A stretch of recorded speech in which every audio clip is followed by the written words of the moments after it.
Hi, Nick Duffy here from MMG Golf and Nick Duffy Golf Performance. Here to talk a little bit about some bunker play. Just going over some of the basics and kind of different ways to play it.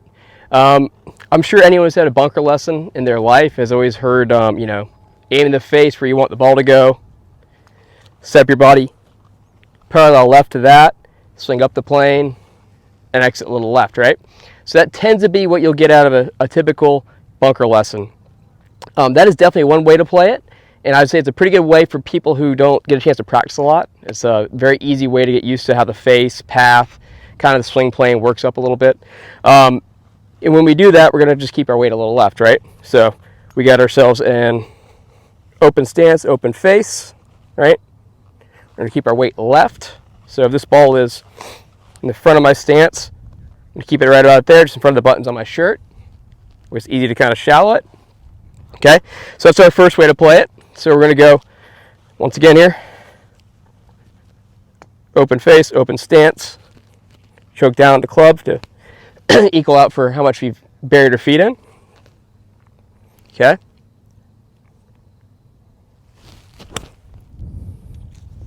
Just hit it out like that. So that's the first way. It's kind of the traditional bunker shot you tend to see from average golfers. You tend to kind of get for a lesson. Better players, I say there's a different way to play it, and I'd say kind of the benefit of this is being able to control different distances. The short one, kind of more open stance, is very easy on short-sided shots or shorter shots. When you get to a longer one, once you get outside like about 20 yards, it starts getting pretty tough to make a big enough swing where you're not cutting across it too much. So what I like to do is a very similar setup in the stance, weight still forward, face still open. But because we're lowering the handle so much, you don't have to aim as far left as you traditionally thought you had to. So this one we're going to be going same thing, a little bit more of a square setup, okay? And now because we're lowering the handle, we don't have to worry about trying to cut across it as much. So now we can swing a little bit more from the inside and actually hit a little longer bunker shot if we want to.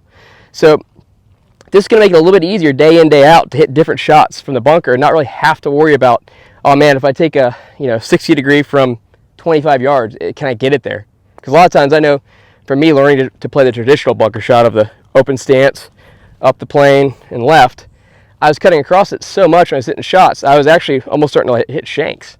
I know my distance control is really poor.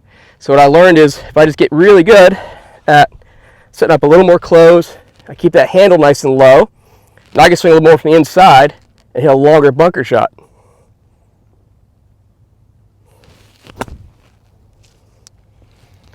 So it's much easier to hit that longer bunker shot without much more effort instead of having to do something crazy in my swing to really change it. Just by changing the stance a little bit, lowering the handle a little bit more, now that loft becomes a little bit more, that face comes a little more square without having to do anything crazy. So overall, that's the biggest advice I'd say is get used to hitting a couple different ways out of the bunker to control your distance. That way you don't have just one shot in the bunker at all times.